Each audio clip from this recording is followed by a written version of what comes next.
सुधांशु त्रिवेदी जी, जहांगीरपुरी से पहला सवाल आप ही से। इस देश में सत्ता आपकी है, अलग अलग राज्यों में सत्ता किसी और की हो सकती है, लेकिन आखिर अगर देश में लो इंटेंसिटी की इस तरह की हिंसा रामनवमी से लेकर हिंदू नववर्ष हनुमान जयंती पर हो रही है, तो किसकी साजिश है ये? और ऐसा क्या होता है कि सीसीटीवी में साजिश तो कैच नहीं होता है?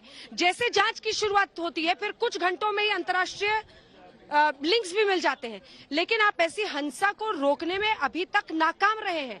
आखिर ऐसी नौबत क्यों आ रही है? आप तो ये दावा करते हैं ना कि हमारे राज्य में कहीं पर कोई दंगा नहीं होता, फिर ऐसा क्यों हो रहा है?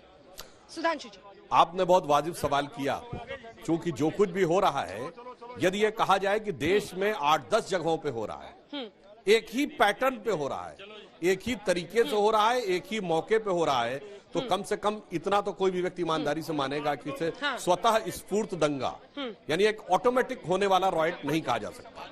ये एक स्ट्रक्चर्ड डिजाइन दंगा है, यानी जो सुनियोजित ढंग से किया जाने वाली चीज। और अंजना जी, एक बात और कह दूं, यदि हम ये बात कहते हैं तो सिर्फ यहीं थोड़ी हुआ है, क्यों ईस्टर के ऊपर स्वीडन में भी हुआ है और स्पेन में भी हुआ है, ईस्टर जुलूस के ऊपर हुआ है, रामनवमी के ऊपर भी हुआ है। और याद करिए 2 साल पहले ईस्टर के मौके पे कोलंबो में भी हुआ था। तो जो हम बात कह रहे हैं अंतर्राष्ट्रीय की बात, तो ऐसे हवा में नहीं है। जो पैटर्न यहाँ दिखता वही पैटर्न ठीक है, आप अपनी बात करते रहिए, आप अपनी बात करती रहिए। इस हिस्से को पूरे कॉर्डन ऑफ कर दिया गया है दिल्ली पुलिस की तरफ से, तो मैं अपनी जगह बदल रही हूँ। सुरक्षा के इंतजाम यहाँ पर किए जा रहे हैं। यही वो चौराहा है, और आज हल्ला बोल में जरा अपने दर्शकों को दिखा देते हैं। यही वो चौराहा है, देखिए यहीं पर वो मस्जिद है। यहीं से अभी तक की जानकारी के मुताबिक इसी मस्जिद से सबसे पहले पत्थरबाजी की शुरुआत हुई थी। ये जुलूस जो रामनवमी का था, इस हिस्से से चलता हुआ आगे बढ़ रहा था, और इस हिस्से में वो जुलूस आगे गया था। दूसरी तरफ ये देखिए, ये वाले हिस्से में गया था, और दूसरी तरफ लगभग 100 मीटर की दूरी पर एक बार फिर से बवाल शुरू हो गया था। तमाम पुलिस की अब मौजूदगी यहाँ पर है, लेकिन इन सब के बीच अपने सवाल का जवाब पूरा कीजिए। सुधांशु जी, आप बार बार ये कहते हैं कि एक सेट पैटर्न है, आप एक सेट पैटर्न देख रहे हैं, फिर भी आप इसको रोक नहीं पा रहे हैं। जरा ये समझाइए ना, यही पहेली तो देश आज समझना चाहता है। हाँ, आपने जो सवाल पूछा उसको बिल्कुल सही पहेली है। जानते हैं हमारी सरकार आने के बाद स्थिति में क्या बदलाव आया है? क्योंकि मैं पहले भी बोल चुका हूं, हमारी सरकार आने से पहले पत्थरबाजी नहीं होती थी, आरडीएक्स के बम फूटते थे, AK-47 से गोलियां चलती थी, और वो भारत का कोई ऐसा शहर नहीं था जहां ना चलती हो। वो दिल्ली में भी होता था, मुंबई में होता था, जयपुर में, नागपुर में, लखनऊ में, बनारस में, गुवाहाटी में, हैदराबाद में, बेंगलुरु में, चेन्नई में, सब जगह होता था। अब वो मुश्किल हो गया। सरकार सतर्क हो गई है, एजेंसियां बहुत सख्त है, सरकार की जीरो टॉलरेंस की नीति हो गई, तो अब आरडीएक्स, कारतूस, AK-47 लाना मुश्किल हुआ है।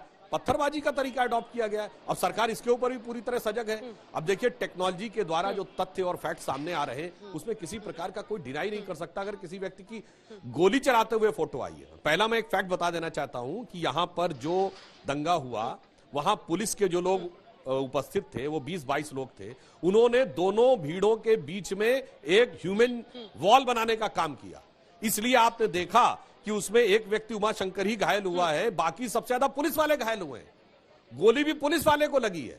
यह सरकार की सतर्कता और पुलिस की तत्परता का एक प्रमाण है कि कितनी ईमानदारी से और कितना जान जोखिम में डालकर पुलिस ने काम किया। अब पुलिस के ऊपर जो गोली चलाएगा, उसके ऊपर जब कार्रवाई होगी और उसके ऊपर जब सियासत होती है, अंजना जी, पैटर्न ये भी है कि जो लोग छाती ठोक ठोक के कहते हैं कि आतंकवाद का मजहब नहीं होता, वो आतंकवादी नहीं, अपराधी का मजहब तुरंत ढूंढ लेते हैं। और वो ऐसे भी लोग हैं जो घटना के दौरान ही नहीं, जेल में बंद अपराधियों का भी मजहब ढूंढते हैं। समस्या सियासत के इस पैटर्न की। ठीक, यहाँ पर रिजर्व आर्म्ड फोर्सेस की पूरी तैनाती इधर की गई है। यही वो मस्जिद है जहां से सबसे पहले पत्थरबाजी का आरोप है।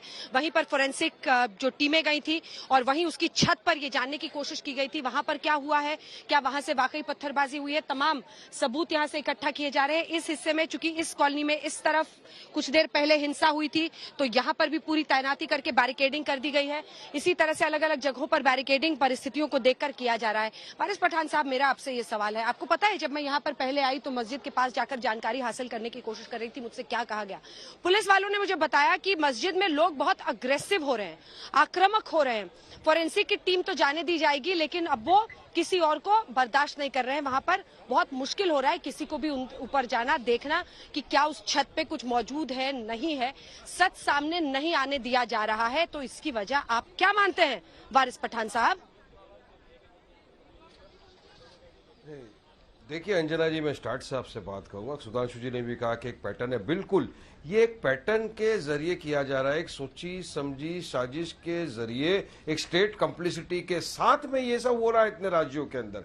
आप दिल्ली के अंदर ही देख लीजिए, मैं आप ही के चैनल की बात करूंगा, इंडिया टुडे की, और आज तक की इंडिया टुडे का वीडियो सबके सामने है, पूरे देश के सामने है, जिसमें दिखा रहा है कि किस तरह से जब ये शोभा यात्रा निकली, लोगों के हाथ में तमंचे, पिस्तौल है, हाथ में तलवार है, बैट है, तो बच्चे छोटे छोटे जो नाबालिग बच्चे हैं वो भी बैट, तलवार, पिस्तौल लेकर घूम रहे हैं। तो किसने इनको इजाजत दिया? अगर दिल्ली पुलिस ने इनको इजाजत दिया था तो क्या दिल्ली पुलिस ने देखा था इनके हाथ में पिस्तौल तमंचे हैं? अब उसके बाद ये जब जुलूस गया था मस्जिद के पास, जिस मस्जिद के पास आपकी बात कर रही है, शायद उसी मस्जिद की मैं बात कर रहा हूँ अंजना जी, मस्जिद के बाहर ये गए, इन्हें ऊपर चढ़े, ये गए, झंडा लहराने की कोशिश की। जब वहां पर कन्फ्रंटेशन हुआ, उसके बाद वहां पर पुलिस आई, फायरिंग हुआ, जो भी हुआ लफड़ा, बाद में पुलिस ने 14 लोगों को हिरासत में लिया।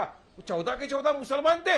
अरे जब आप जुलूस में लेके खुला दिख रहा है, टीवी वीडियो फुटेजेस है कि बंदूक लेके खड़े हैं, तलवार लेके चल रहे, तो उनको क्यों नहीं अरेस्ट किया गया? तो क्या ये सबका साथ, सबका विकास, सबका विश्वास हो रहा है? मैं तो कहती हूँ साहब, सुनिए मिस्टर पठान सुनिए, ऐसा करते हैं, दिल्ली पुलिस पर जितनी पुलिस फोर्सेस है सब पर ताला लगा देते हैं, बंद कर देते हैं। आप लोग हैदराबाद में बैठकर जांच कर लीजिए, देश के किसी कोने में हिंसा हो, अब हैदराबाद से जांच होगी, बता दीजिए। आप लोग निकालिए कोई भी वीडियो, देखिए अगर सवाल ये आता है कि उन लोगों के हाथ में हथियार था, तो क्या आपकी थ्योरी ये है कि जो हिंदू जुलूस लेकर जा रहे थे, सुनिए ना सर, हिंदू जो जुलूस लेकर आ रहे थे उन्होंने अपने ऊपर ही फायरिंग कर दी, उन्होंने ही पुलिस पर फायरिंग कर दी, वो अपने ही जुलूस को बर्बाद करना चाहते थे। आपको भी समझना पड़ेगा ना, दोनों पक्षों की आप बात नहीं करना चाहते हैं। हैदराबाद में बैठकर सोचते हैं अपनी जांच एजेंसी चला ले, ऐसे नहीं होता है ना कि एक वीडियो को आप निकाल दे। अब आपको पता है, अब क्या उसके बाद हिंदुओं पर एफआईआर नहीं हुआ है? जो आप आवाज उठा रहे थे कि सिर्फ, ठीक, एक लाइन में काउंटर कर दो। बोलिए देखिए वारिस पठान साहब, आप पूरी बात कहिए, सुनिए, 14 लोग नहीं 23 लोग गिरफ्तार हुए, जिसमें 13-14 मुसलमान है और 7 और 8 हिंदू है। और जिन 2 लड़कों ने तमंचे लहराए थे वो दोनों भी नाबालिग हैं, मगर गिरफ्तार हो चुके हैं। आप सच को छुपाने की कोशिश क्यों करते हैं? और जो बाकायदा वीडियो क्लिप में दिख रहा है, पुलिस पे गोली चलाता हुआ व्यक्ति है, जब उसके घर में जा रही है पुलिस पूछताछ करने के लिए, तो पत्थरबाजी हो रही है, इसका क्या जवाब है? आप जवाब दीजिए। परमिशन लेके कोई छोड़ दिया है भाई? परमिशन लेके पत्थर डाले गए क्या? बेवजह का कुतर्क मत करिए। एक साथ मत बोलिए वारिस पठान, एक साथ मत बोलिए, एक साथ मत बोलिए। देखिए करके मारिए। देखिए शुरू में जिसका भी नाम आपके हाथ में आया, आपने मुस्लिम नाम सारे निकाल लिए, लेकिन हिंदुओं की भी गिरफ्तारी हुई है, उनसे भी पूछताछ हो रही है। कम से कम अपने दर्शकों को हम फैक्ट्स बता दें ताकि कोई उसको मिस इंटरप्रेट करके यहाँ पर अफवाहें न फैलाए। दोनों तरफ के लोगों को पकड़ा गया है, हिरासत में लिया गया है। 23 लोग हैं, जिसमें 7 से 8 हिंदू भी हैं, बाकी मुस्लिम भी हैं। दोनों ही तरफ के लोगों को गिरफ्तार किया गया। मैं यहाँ पर मौजूद हूँ वारिस पठान, आप लोग सच्चाई से इतनी दूर रहते हैं, कई बार ये सवाल इससे पूछना पड़ता है। मैं सुधांशु त्रिवेदी से, उनकी देश की सरकार है, सरकार का इकबाल होना चाहिए, सरकार की मौजूदगी में हिंसा हो रही है ये पूछना चाहिए, लेकिन आप सुनिए तो। बिल्कुल होना चाहिए। आप सुनिए, आप क्या कोट कर रहे हैं कि वहां पर उनके हाथों में हथियार था, लेकिन इससे आप एक पार्टी को क्लीन चिट नहीं दे सकते हैं। ये भी एक सच्चाई है। जो यहाँ पर बी ब्लॉक है, सी ब्लॉक है, वहां पर भारी तादाद में रोहिंग्या मुसलमान हैं, बांग्लादेश के आए हुए लोगों हैं, क्योंकि मैं उनके घरों में खुद गई हूँ। तो ये अब बोली हुई अफवाहें नहीं है। लगभग यहाँ पर ऐसे 2-3 घरों में मैं खुद गई हूँ वारिस पठान साहब, जहाँ पर रोहिंग्या मुसलमान है, वो ये मानने को तैयार नहीं है। वो कहते हैं हम कई पीढ़ियों से यहीं पर रह रहे हैं। वो बांग्ला बोलते हैं, अभी यहीं पर मैं ऊपर वाले उस घर में गई थी, वहां पर जो मौजूद है शख्स अकबर, उन्होंने कहा कि हमारी कुछ पीढ़ियां पहले से यहाँ पर आ गई हैं। हमारे पिता आए थे, यमुना किनारे रहते थे, फिर इंदिरा गांधी की सरकार में 70 में हमको जमीन मिली, हमारा घर बना। ये आगे का पार्ट है, ये आगे के जितना हिस्सा आप देख रहे हैं सब इलीगल कंस्ट्रक्शन है जनाब। ये सब इलीगल कंस्ट्रक्शन है इस पूरे इलाके में, इलीगल कंस्ट्रक्शन किया हुआ है, लेकिन किसी की हिम्मत नहीं है कि इन जगहों पर कोई उंगली उठा सके।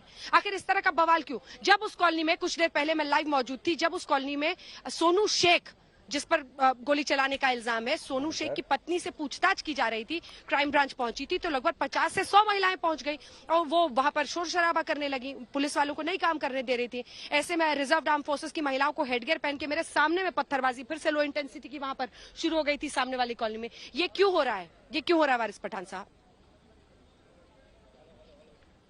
ये इसलिए हो रहा है क्योंकि मोदी, अमित शाह सब खामोश बैठे हैं, उनके फुट सोल्जर आगे निकल पड़े हैं। पीसफुल प्रोसेशन के नाम के ऊपर इस तरह के अगर आप जुलूसों को इजाजत दोगे, जो हाथ में तलवार तमंचा डंडा लेके निकलेंगे और मस्जिदों के पास जाके प्रोवोकेटिंग स्लोगन्स लगाएंगे, मस्जिद के मीनारे पर चढ़ के भगवा झंडा जलाने की कोशिश करेंगे, तो ये होगा। गुजरात में भी हो रहा है। देखिए, रात को बड़ौदा की खबर मिल रही है कि वहां पर भी कुछ लोग तराबी पढ़ के निकले थे, उनके ऊपर अटैक हुआ। हम तो चाहते हैं कि निष्पक्ष इंक्वायरी हो, जो भी इसके वायलेंस के अंदर इन्वॉल्व है उसके खिलाफ सख्त से सख्त कार्रवाई हो, मगर इम्पार्शियलिटी, एक ही समुदाय को टारगेट नहीं करना चाहिए। आप देखिए ना, अगर जो जुलूस लेकर आ रहा है, अगर ये मुसलमान अगर इस तरह का जुलूस लेकर निकलते हाथ में तलवार तमंचा, तो क्या हालत हो जाती है आज। मगर यहां देखा कुछ और जा रहा है, आप अरेस्ट किसी और को कर रहे हो और मोदी खामोश बैठे। 56 इंच का सीना है तो बाहर आकर करिए, रोकिए वायलेंस को ना।